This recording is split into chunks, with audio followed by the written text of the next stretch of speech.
Is Chrome moving at a snail's pace, making your online experience a frustrating wait? Let's supercharge your browser in just 90 seconds. I'll show you how to fix that slow Chrome loading. First, let's tackle those pesky extensions. Click the three dots in the top right corner of your Chrome browser to open the menu. Hover over More Tools. Then click on Extensions. Here you'll see a list of all your installed extensions. Disable any extensions you rarely use or don't recognize. Too many extensions can really bog down your browser performance. Don't worry, you can always re-enable them later if you need them.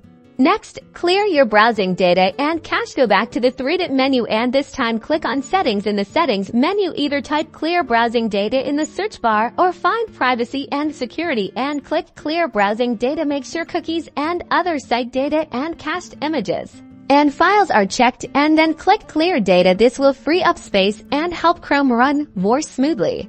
If clearing the cache didn't quite do the trick, let's try a reset. Type Chrome Settings, Reset into your address bar and press Enter. Click Restore Settings to their original defaults. This will reset Chrome's settings without deleting your bookmarks and passwords. Just be aware that this will disable your extensions, reset your themes, and various settings. Sometimes the problem might not be Chrome itself, but your DNS server. Try switching to a public DNS server like Google's or Cloudflare's and see if that improves your loading speeds. This is more technical, so look up a step-by-step guide specific to your operating system if you're not sure how to do this. And that's it. By following these steps, you should notice a significant improvement in your Chrome loading speeds. Now you can get back to browsing the web without the frustrating wait.